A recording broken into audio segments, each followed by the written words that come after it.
সুদ খায়।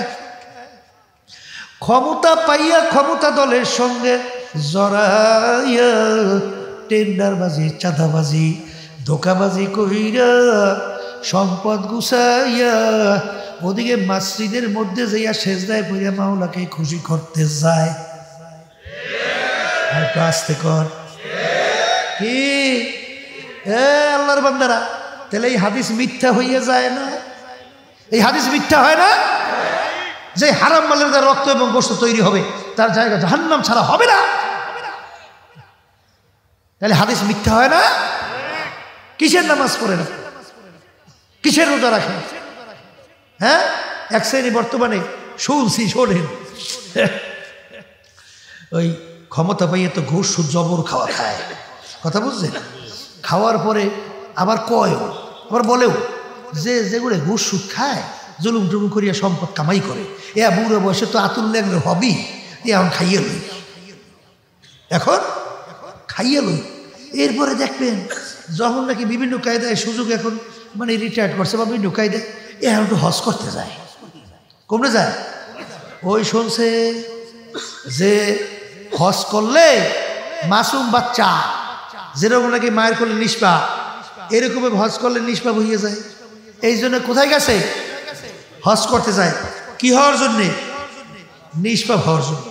কিন্তু আল্লাহর বান্দারা ভালো করে যাই না, রাখো 10 বার হজ করতে পারো, যতক্ষণ পর্যন্ত যদি ক্ষমতায় দলের সঙ্গে জড়াইয়া চাঁদাবাজি করছো, টেন্ডারবাজি করছো, ধোকাবাজি করছো, সম্পদ গুছাইছো, ওই টাকা যতক্ষণ পর্যন্ত তাকে ফেরত না দিবা, আর সরকারি টেন্ডারবাজি চাঁদাবাজি করে যেই টাকা কামাই করছো এই সরকারি ফান্ডে জমা না দেবা, কপালে 14 লাখ দাগ পরাইতে পারো, আর 10 বার 15 বার 20 বার হজ করতে পারো, হাদিস অনুযায়ী তোমার জায়গা জাহান্নাম। জোরে বলেন, কথা ঠিক না বে ঠিক? এই জন্য আমার বাজানদেরকে বলবো, পর্দারে মা বোনরা যারা শুনতেছে, ঈমান আনা লাগবে কাদের মতো? আবার মুখ খুলে বলেন। আল্লাহ রাসূল সাল্লাল্লাহু আলাইহি ওয়াসাল্লাম বলেন, আখলিস দীনাকা ইয়াকফিকা আমালুল কলিল। হে আমার উম্মতেরা, তোমার ঈমান যদি নির্ভেজাল স্বচ্ছ হয়, পরিচ্ছন্ন হয়, অল্প নেক আমল করবা, তোমার জন্য মালিক জায়গা রাখছে বেহেশত। সবাই জোরে বলেন সুবহানাল্লাহ। এই জন্য কি করা লাগবে? ঈমানকে মজবুত করা লাগবে। রাজি আছি না? আল্লাহ আমাকে আমাদের সবাইকে তৌফিক দান করেন। আর বাজার দ্বিতীয় বলছিলাম আমল, কি আমল? দ্বিতীয় কাজটা কি বলেন? মুখ খুলে বলেন। নেক আমল। কি আমল? এখন নেক আমল কোনটা? নেক নেক মানে ভালো, আমল মানে কাজ। কোন কাজটা ভালো কাজ? আমরা চরমনাই আলারা বলি বাজান, এইভাবে যদি আপনি চলতে পারেন তাইলে আপনার ঈমান মজবুত হবে, নেক আমল করে জান্নাতে যাইতে পারবেন। এরকম একটা রাস্তা দেখাই কি দেখাই না? মুখ খুলে বলেন। আবার আটরশি, রাজারবাগ, দেওয়ানবাগ, চন্দ্রপাড়া, সুরেশ্বর, মাইজভান্ডার, এরকম আওর বাদ আছে না নাই? আসতে মুখ খুলে বলেন। তারাও কি একটা রাস্তা দেখায় কি দেখায় না? কি কথা বলেন না কেন? তাবলিগ জামাত একটা রাস্তা দেখায় কি দেখায় না? জামাতে ইসলাম আসতে কয়, বিএনপি, আওয়ামী লীগ, অমুক টমুক সমুক। এখন আমার বাজানদেরকে বলবো আসলে কোনটা নেক আমল? বাজানে এটা বোঝা লাগবে, বোঝার জন্যই মাহফিলের ব্যবস্থা। আল্লাহ রাব্বুল আলামিন প্রত্যেক নামাজের মধ্যে তোমাকে আমাকে শিক্ষা দেয়, ইহদিনাস সিরাতাল মুস্তাকিম। সবাই এটা পড়েন না? পড়েন তো? আমার মালিক বলেন, আমার মালিকের কাছে দোয়া করার জন্য মালিক শিক্ষা দিয়েছেন যে মালিক আপনি আমাকে সিরাতাল মুস্তাকিমে চালান। সিরাতাল মুস্তাকিম কোনটা? এটা আল্লাহ শিক্ষা দেয়, সিরাতাল্লাযীনা আন'আমতা আলাইহিম, যেই পথে চলার পরে আপনার পক্ষ থেকে যাদের উপরে আপনার নেয়ামত বর্ষিত হয়েছিল তাদের পথে আমাদেরকে চালান। কথা বুঝাইতে পারলাম? এখন কাদের উপরে আল্লাহর নেয়ামত বর্ষিত হয়েছিল? অন্য কোরআনুল কারীমের আয়াতের ভিতরে আমার মালিক বলেন মিনান নাবিয়্যিনা ওয়াস-সিদ্দিকিনা ওয়াশ-শুহাদাই ওয়াস-সালিহিন ওয়া হাসুনা উলাইকা রাফীকা। এই কিন্তু নিয়ম পাইয়ে গেছে। এখন বলেন যে আল্লাহ বলছেন মালিক আপনি ওই পথে চালান যাদের উপর আপনার পক্ষ থেকে নেয়ামত বর্ষিত হয়েছে। এই নেয়ামত বর্ষিত কাদের উপরে? বলেন নবীদের উপরে, মুখ খুলে বলেন, সিদ্দিকদের উপরে, শুহাদা কেরামদের উপরে, এবং তাদের ধারাবাহিকতা কিয়ামত পর্যন্ত নেককার পরহেজগার আল্লাহ ওয়ালাদের উপরে। এখন কথা পরিষ্কার, বলেন নেক আমল, বলেন নবীদের আমল, বলেন সিদ্দিকদের আমল, আমল মানে কাজ, এই বলেন শুহাদায়ে কেরামদের আমল, এই তাদের ধারাবাহিকতা কিয়ামত পর্যন্ত নেককার পরহেজগার আল্লাহ ওয়ালাদের কাজ। জোরে বলেন কথা ঠিক না ঠিক? এখন আমার বাজানদেরকে বলবো, পর্দালে মা বোনরা যারা শুনছেন, মালিক ভালো মন্দ বিবেচনা করার শক্তি আপনাকে আমাকে দান করছেন কি করেন নাই? কি জোরে কন, করছে কি করে নাই? এখন আপনার দেখা লাগবে চরমনাই আল্লাহ কোনটা ভালো কাজ বলে, কোনটা খারাপ কাজ বলে, কোরআন এবং হাদিস সাহাবায়ে কেরামদের আমলের সঙ্গে মেলে কিনা। আসতে কয় সারসিনা, ফুরফুরা, জৈনপুর এবং তাবলিগ জামাত ইসলাম কি বলে মেলে কিনা দেখা লাগবে। আসতে কয় আটরশি, রাজারবাগ, দেওয়ানবাগ, সুরেশ্বর, মাইজভান্ডার এরা কি বলে সাহাবায়ে কেরামদের আমল কাজের সঙ্গে মেলে কিনা। আসতে কয় জোরে বলে কথা ঠিক না ঠিক? এই আল্লাহর বান্দারা, পর্দার আড়ালের মা বোনেরা, ভালো কইরা বুঝা কবরে যাওয়া লাগবে। কারণ কোন রাস্তায় কিভাবে চললে বেহেশতে যাওয়া যাবে, এই জন্যই আল্লাহর রাসূল দুনিয়াতে আল্লাহ পাঠাইছেন বুইসতু মুআল্লিমান। যারা বলেন কথা ঠিক না ঠিক? আল্লাহ রাসূল বলেন আমাকে আল্লাহ পাঠাইছেন ওস্তাদ হিসাবে। কি হিসাবে? আবার জোরে কর, ওস্তাদ হিসাবে। কথা ঠিক? আমার ভাইদেরকে বলবো, পর্দালে মা বোনদেরকে বলবো, কবরে কিন্তু কোনো দলাদলি নাই। কেউ যদি কবরে পরিচয় দাও আমি চরমনাইয়ের মুরিদ, এই পরিচয়ের কবরে কোনো কাজ হবে না। যদি কেউ কবরে পরিচয় দেয় আমি আওয়ামী লীগের লোক, কেউ যদি পরিচয় দেয় আমি বিএনপির লোক, কেউ যদি পরিচয় দেয় আমি আটরশি, চন্দ্রপাড়া, রাজারবাগ, দেওয়ানবাগের লোক, আমি তাবলিগ জামাত, আমি অমুক জামাত, আমি জামাত ইসলামের লোক, এই পরিচয় কিন্তু কবরে চলবে না। এই কবরের যাত্রীরা, কবরে কিন্তু প্রশ্ন সবার জন্য তিনটা, পীরের জন্য তিনটা, মুরিদের জন্য তিনটা, ধনীর জন্য তিনটা, গরিবের জন্য তিনটা, প্রেসিডেন্টের জন্য তিনটা, সাধারণ কর্মচারীর জন্য তিনটা। এক নম্বর প্রশ্ন মান রব্বুকা, দ্বিতীয় নম্বর প্রশ্ন আমা দীনুকা, তিন নম্বর প্রশ্ন আমার নবিয়ুকা। এই তিন প্রশ্নের ভিতরে কোথাও কি পাইছেন তুমি চরমনাইয়ের কিনা? মুখ খুললে কথা বললে পাইছেন? তাই যদি না পান, যারা দলের পিছনে বসছেন, কথা ঠিক কিনা, সেই দলের পিছনে পড়ুন্না বাবাদেরকে আমি বলবো, পর্দালে মা বোনদেরকে বলবো, আমার উপরে কেউ রাগ কইরো না রে বাবা। তোমার কবরে তুমি যাবা, আমার কবরে আমি যাব। তোমার কবরের প্রশ্নের উত্তর তুমি দিবা, আমার কবরের প্রশ্নের উত্তর আমি দেব।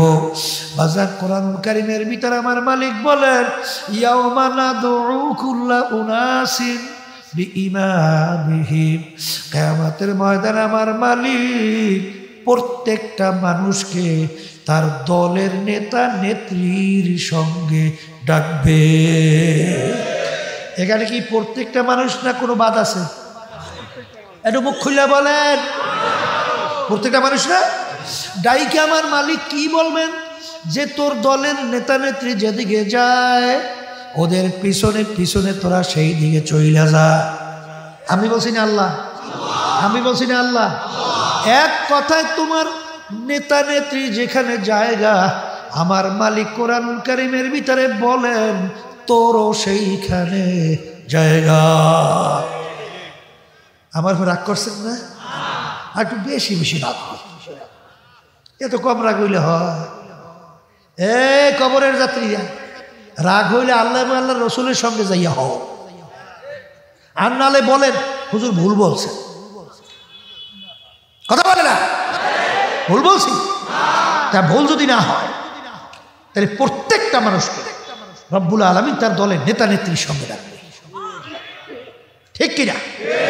হাদিসের মধ্যে আসে আল্লাহ রাসূল সাল্লাল্লাহু আলাইহি ওয়াসাল্লাম বলেন, মান তাশাব্বাহা বিকওমিন ফাহুয়া মিনহুম। দুনিয়ার ভিতরে তুমি যেই দলভুক্ত হয়ে চলবা, যেই দলের নেতা নেত্রীকে নেতা নেত্রী হিসেবে মানবা, আল্লাহ রাসূল সাল্লাল্লাহু আলাইহি ওয়াসাল্লাম বলতেছেন কিয়ামতের ময়দানে তুমি ওই দলভুক্ত হইয়া উঠবা এবং ওই দলের নেতা নেত্রীর সঙ্গে তোমার হাসর হবে। সহিহ হাদিস শুনাইছি, আমি বলি নাই।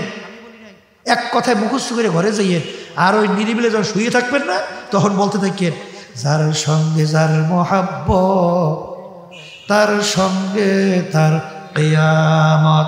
বলেন বলেন, মুখ খুললে বলেন, তার সঙ্গে তার কিয়ামত। দুনিয়ার পাগল, কোন দুনিয়ার পিছনে পড়ছেন, কোন সম্পদের পিছনে পড়ছেন, কোন সম্মানের পিছনে পড়ছেন, কোন দলের পিছনে পড়ছেন? বাজানদেরকে বলবো মাঝে মাঝে একটু নিরিবিলি চক্ষু বন্ধ করে একটু মুরাকাবা করো। তাম দুনিয়ার মোট 4 জন লোক রাজত্ব করছিল, এর ভিতরে 2 জন মুসলমান, 2 জন অন্য জাতি। এর ভিতরে একজন বাদশাহ সেকান্দার বা ইস্কান্দার বাদশাহ, তাম দুনিয়ার বাদশাহী করছিল।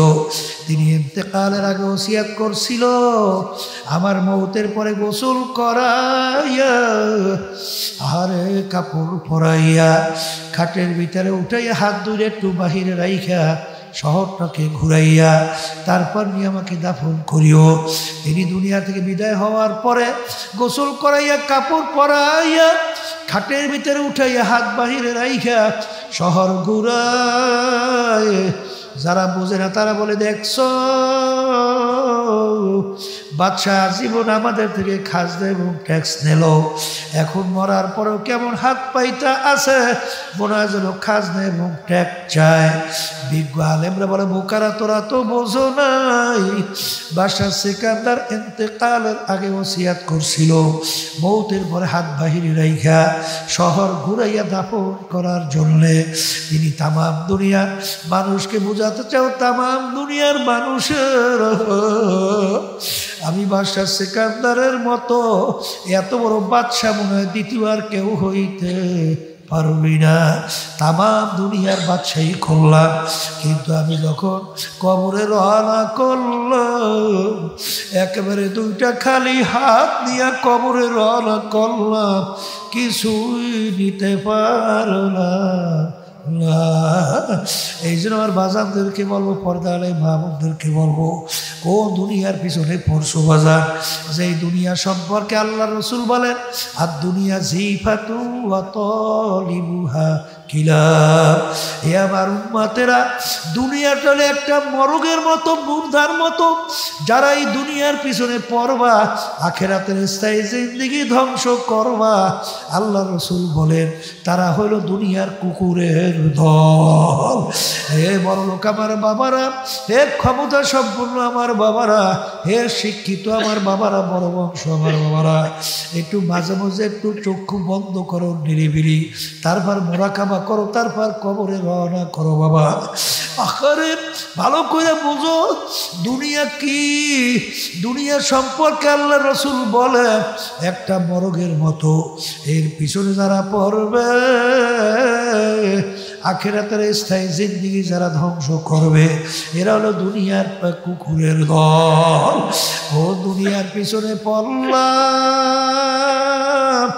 দুনিয়া কিন্তু আরামের জায়গা, আর দুনিয়া দারুল মেহনে বলবালা, দুনিয়া তো কষ্ট ক্লেশের জায়গা, বালা মুসিবতের জায়গা। যার যত বয়স হয়েছে একটু পিছনের দিকে তাকাইয়ে মরা খাওয়া করো, মনে হয় যেন সব কালকের ঘটনা। ওদিকে আয়নার সামনে যখন চেহারার দিকে তাকাই, দেখি কাঁচা দাড়িগুলা পাইকা সাদা হইয়া গেল। আরে নানা হইয়া গেলাম, দাদা হইয়া গেলাম। কত লোক নিয়ে একসঙ্গে বাজারে বাজার করলাম, চার টেবিলে চা খাইলাম। এখন বাজারে যাইয়া সেই লোকগুলাকে আর দেখা যায়। হে দুনিয়াদার পাগল, কোন দুনিয়ার পাগল হইয়া কি করতেছ রে বাবা? কার জন্য জীবন শেষ করতেছ? একটু মাঝে মাঝে চিন্তা ভাবনা কইরা কবরে যাও। দুনিয়ার মধ্যে এমন কোনো জাতি নাই যেই জাতি পরকাল বিশ্বাস করে না।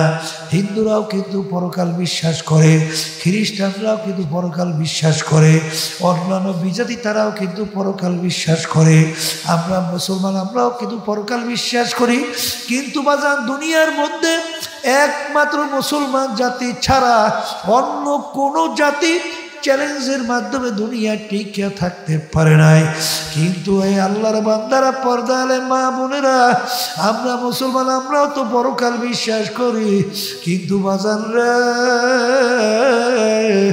দুনিয়ার শান্তি চাও, কোনোদিন কেউ কোনোদিন পায় না, কেউ কোনোদিন পাবে না। আমার আব্বাজান রহমাতুল্লাহ আলাই ডাকাইতের দলের উদাহরণ দিয়া বলতো, ডাকাইতের দলের সর্দার, ওর কত পাওয়ার। ওর দলীয় লোক অন্যায় করলে অনেক সময় গুলি করেও মেয়েরা পালায়, কত শাস্তি প্রয়োগ করে। ওর মাতুকবাড়ি সর্দারি কতক্ষণ? পুলিশের হাতে অ্যারেস্ট হওয়ার আগ পর্যন্ত।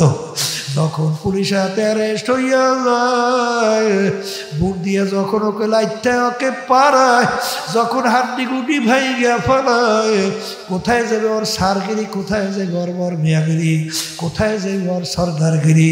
হে দুনিয়ার বড় লোক আমার বাবারা, হে ক্ষমতা সম্পূর্ণ আমার বাবারা, হে টাকা পয়সার আমার বেশি সম্পদের মালিক আমার বাবারা, হে চেয়ারম্যান, মেম্বার, এমপি, মিনিস্টার আমার বাবারা, হে অমুক টমুক সমুক আমার বাবারা, এই দুনিয়ার সর্দারি মাতুকবাড়ি কতক্ষণ? দুনিয়া যে কদিন চক্ষু খোলা থাকবে, তোমার আমার পিছনে আজরাইল আলাইহিস সালাতু ওয়াস সালাম আমার মালিকের হুকুম অনুযায়ী হাত পাইতে অপেক্ষায় আছে। যখন আমার মালিক বলবে আজরাইল ধর, ওই সময় যদি থাবা মাইরা বসে, তখন তুমি দেখতে পারবা তুমি বর্মিয়ানা জাহান্নামের কয়েদি। ফাসাও ফাতারা ইদিন কাশাফাল গুবারো আফারাসুল তাহতা রাজুলিকা আমহিমা। আরো এ দুনিয়াদার পাগল আমার বাবারা, এ পর্দালে মা বোনেরা, ভালো কইরা মনকে বুঝাও। কোরআনুল কারীম এখনো আমাদের মাঝে আছে না নাই? কোরআনুল কারীমের ভিতরে এখনো চ্যালেঞ্জের আয়াত আছে না নাই? এত বৈজ্ঞানিক দুনিয়ার থেকে গেল, এত দার্শনিক দুনিয়ার থেকে গেল, এত কিছু আবিষ্কার হইল, আজ পর্যন্ত কোরআনুল কারীমের মধ্যে কেউ কিন্তু ভুল বের করতে পারে নাই, কেউ কোনোদিন পারবে না। যদি কোরআনুল কারীম সত্য, বাজান ভালো করে মনকে বুঝাও। এক ওয়াক্ত নামাজ যদি না পড়ো, ইচ্ছা কইরা কাজা করো, 2,88,00,000 বছর জাহান্নামের আগুনে কেমনে জ্বলবা। একদিন যদি ইচ্ছা কইরা রোজা রমজানের ছেড়ে দাও, একটা রোজার জন্য কমপক্ষে 70,000 বছর জাহান্নামের আগুনের ভিতরে জ্বলতে হবে। কিভাবে জাহান্নামের আগুনে জ্বলবা? একটা মিথ্যা কথা যদি বলো, কমপক্ষে একটা কবিরা গুনাহ হবে। একটা কবিরা গুনার জন্য কমপক্ষে 7,000 বছর জাহান্নামের আগুনে জ্বলা লাগবে।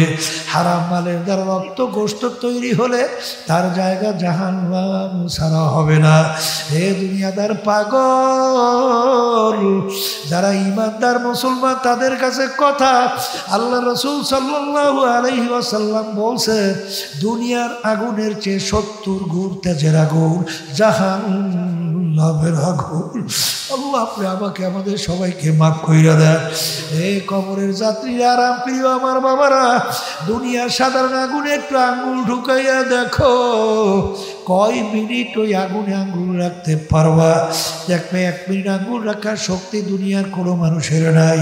জাহান্নামের আগুন কেমন তেজের হবে আল্লাহ রাব্বুল আলামিন কোরআনুল কারীমের ভিতরে বলছেন, নারুল্লাহিল মুকাদাতুল্লাতী তাত্তালিউ আলাল আফইদা। জাহান্নামের আগুন এমন তেজের হবে শরীরের যে কোনো জায়গায় লাগার সঙ্গে সঙ্গে ওই আগুন যাইয়া কলিজা পর্যন্ত পয়সা যাবে। আল্লাহ আপনি আমাকে আমাদের সবাইকে মাফ কইরা দেয়। এ আরাম প্রিয় আমার বাবারা, ওই কোরআনুল কারীম থেকে আমি শোনাই, বাজান দুনিয়া মানুষ কষ্ট সহ্য করতে না পারলে মারা যায়, কিন্তু আল্লাহ বলতেছেন জাহান্নামের আগুনে জাহান্নামীরা জ্বলতে জ্বলতে কুল্লামা নাদিজাত জুলুদুহুম বাদদালনাহুম জুলুদান গায়রাহা। জাহান্নামের আগুনে জ্বলতে জ্বলতে ওদের শরীর থেকে চামড়াটা পৃথক হইয়া চামড়া জমিনে ধারাস করে পইরা যাবে, আবার নতুন চামড়া গজাইয়া যাবে, আবার জাহান্নামের আগুনে পড়তে পড়তে আবার চামড়া পইরা যাবে। লা ইয়ামুতু ফিহা ওয়ালা ইয়াহিয়া। আমার মালিক বলে মৌত তালাশ করিয়া পাওয়া যাবে না, মরবেও না বাঁচবেও না। এ বড়লোক আমার বাবারা, আজকে ঠান্ডার মধ্যে আমার মালিক দেখো গাছের ভিতরে তুলাগুলো কেন দিল? গরু দিল দুধ খাওয়ার জন্যে, গোস্ত জবাই করে খাওয়ার জন্যে, গাছ দিল ফল খাওয়ার জন্যে, ফার্নিচার বানানোর জন্য, লাকড়ি তৈরি করার জন্যে, মাছ দিল খাওয়ার জন্যে। কিন্তু আমার মালিক গাছের ভিতরে তুলাগুলো কেন দিল? তুলাগুলো তো কোনো গাছ মানুষেরও খাইতে দেয় নাই, কোনো পশুকেও খাইতে দেয় নাই। আমার মালিক বলেন, হে দুনিয়ার মানুষ, আমি 18,000 কম বেশি মখলুকাত বানাইছি, এর ভিতরে আমার আউসের বন্দা, আমার শখের বন্দা বান্দি হইল মানুষ। আরে তোরা আমার বড় শখের বান্দা বান্দি, তোরা যখন ঘুমাইয়া যাবি তোদের মাথাটা যদি জমিনে ভাঙ্গে পইরা থাকে, আমার মালিকের কুদরতি পরাণে সহ্য হয় না। এই জন্য আমি গাছের ভিতরে তুলা দিয়া দিলাম। তুলা পাইরা তুই ল্যাম্প বানাবি, তোষক বানাবি, বালিশ বানাবি, তুই তোষক লাসবি, শীতের ভিতরে ল্যাম্প গায়ের মধ্যে দিবি, বালিশ মাথার ভিতরে দিয়া তুই ঘুমাবি। আমি দেখি আমার কুদরতি কলিজারা ঠান্ডা হয়ে যাবে। কিন্তু আমি তাকাইয়া তাকাইয়া দেখি ফজরের সময় মুয়াজ্জিন যখন আমার পক্ষ থেকে যখন তোকে দাওয়াত দেয়, আস-সালাতু খায়রুম মিনান নাওম, নামাজ ঘুম হইতে নামাজ ভালো। আমি তাকাইয়া দেখি তুই ল্যাপ কম্বল মুড়া দিয়া টান টান হইয়া না তাই না ঘুমাও। তোকে আমি নামাজে মসজিদে পাই নাই, তোকে আমি রমজানের রোজায় পাই নাই, তুই ধনীয় হজ যাকাত আদায় করতে পাই নাই, সুন্নাত তরিকায় চলতে পাই নাই, তুই হারাম হারাম তমিজ কইরা খাও চল, আমি হুকুম করছি মানো নাই। এ বন্দা বান্দি, এখন তোর বিচার তুই কর, তোকে আমি কোন কাজে লাগাবো। আরে তুই মনে রাখিস আমি জাহান্নামের মধ্যেও ল্যাপ তোষকের ব্যবস্থা রাখছি। আল্লাহ যারা নাকি আমার হুকুম না মাইনা আসবে, আমি ফেরেশতাদেরকে বলবো, আরে জাহান্নামা মিহাদু ওয়া মিন ফাওকিহিম গোয়াশ। ও ফেরেশতারা জাহান্নামীদেরকে জাহান্নামের তোষকের উপরে শোয়াইয়া দাও, এরপর জাহান্নামের ল্যাপটপে গায়ের ভিতরে উঠাইয়া দাও, এবার চতুর্পাশ দিয়ে আটকাইয়া দাও। ওই জাহান্নামের ল্যাপটপ দুনিয়ার তুলার ল্যাপটপ না, জাহান্নামের আগুনের ল্যাপটপ ওদেরকে শোয়াইয়া এখন জাহান্নামের আগুন ধরাইয়া দাও। ওরা বুঝুক আমি মাওলা কেমন। হে বড় লোক আমার বাবারা, হে পর্দার আড়ালের মা বোনেরা, আজকে দুনিয়ার ভিতরে একটু পেটে ব্যথা সহ্য করা যায় না, মাথা ব্যথা সহ্য করা যায় না, কিন্তু আরাম প্রিয় আমার বাবারা কিভাবে ওই জাহান্নামের আগুনে জ্বলবি বুঝা শুই না, তারপর কবরে রওনা করো বাজার। কবরে কিন্তু কোনো দলাদলি নাই, কোনো পরিচয় কবরে চলবে না। এই জন্য আমার বাজানদেরকে বলবো, পর্দারে মা বোনদেরকে বলবো, আল্লাহর ওদের ইতিহাস পড়ে দেখো, সাহাবায়ে কেরামদের ইতিহাস পড়ে দেখো, তারা গুনার কারণে, গুনার ভয় কাঁদতে কাঁদতে তারপর মাওলার কবরে চলে গেছে। বাজানরে আল্লাহর ওদের ইতিহাস পড়লে দেখবা, বরফির আব্দুল কাদের জিলানী রহমাতুল্লাহ আলাইহি মাওলার ঘরের সঙ্গে মাথা ধরে টাকায় আর কাঁদে আর বলে, মালিক আমাকে যদি তুমি মাপ নাই করো, কিয়ামতের ময়দানে অন্ধ কইরা উঠাইও। কারণ দুনিয়ার মানুষ আমাকে বড় বিশ্বাস বলছে, যদি জাহান্নামের শিকল হাতে পায়ে লাগে একটু আযাব, অন্যদিকে লজ্জা। দেখো আমরা যারা বড় পিসাব বলছি, তার হাতে বা জাহান্নামের শিকল কিভাবে লাগছে, মালিক অন্ধ করে উঠাইও।